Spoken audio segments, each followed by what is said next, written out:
নমস্কার, কেমন আছেন সবাই? শেয়ার গৃহকোণে আপনাদের সকলকে স্বাগত।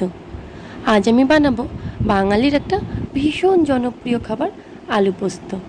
আলু পোস্ত বানানোর জন্য আমি আলুগুলোকে এখানে চৌকো করে কেটে ধুয়ে জলে ভিজিয়ে রেখে আরেকটি বাটির মধ্যে পোস্ত আর কাঁচা লঙ্কা ভিজিয়ে রেখেছি, সেটাকেও শিলনোড়ায় বেটে নিলাম। তারপর কড়াইয়ের মধ্যে একদম সরষের তেল দিয়ে দিলাম, আর সেই সরষের তেলের মধ্যে ফোড়ন হিসাবে দিলাম কালো জিরে আর শুকনো লঙ্কা। তারপর সেটাকে সুন্দর করে একটু নেড়ে নিলাম। তার মধ্যে দিয়ে দিলাম সেই কেটে রাখা আলুগুলো দিয়েও পরিমাণ মতন লবণ আর হলুদ একসঙ্গে দিয়ে দিলাম।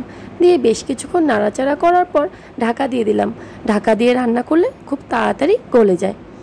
তারপর কিছুক্ষণ হাই ফ্লেমে ঢাকা দিয়ে রান্না করার পর সেটা তুলে দেখলাম যে আলুগুলো সিদ্ধ হয়ে গেছে। তারপর একটু হাই ফ্লেমে আলুগুলোকে একদম ভাজা ভাজা টাইপ করে নিলাম, আর তার মধ্যে দিয়ে দিলাম সেই পোস্ত আর লঙ্কা বাটা দিয়ে আর কিছুক্ষণ ফুটানোর পরেই আমার কিন্তু আলু পোস্ত রান্না রেডি। একদম ভীষণ সহজ আর খেতেও সেরকম টেস্টি। আশা করি সব বাঙালিরাই কিন্তু এই আলু পোস্ত গরমের দিনে খেতে ডাল ভাতের সঙ্গে ভীষণ পছন্দ করুন। আর নিরামিষের দিনে এই আলু পোস্তর কিন্তু কোনো জুড়ি নেই। প্রতিটা বাঙালির ঘরে ঘরেই কিন্তু এই আলু পোস্ত, ঝিঙে পোস্ত এইগুলো হয়েই থাকে। আর একদমই সহজ পদ্ধতিতে আলু পোস্ত বাড়িতে একবার ট্রাই করে দেখবেন। আশা করছি খুব ভালো লাগবে, সময়টাও কম লাগবে আর খেতেও কিন্তু খুবই ভালো লাগবে। আর আজকের ভিডিওটি আপনার কেমন লাগলো অবশ্যই কিন্তু একটা কমেন্ট বক্সে কমেন্ট করে জানাবেন।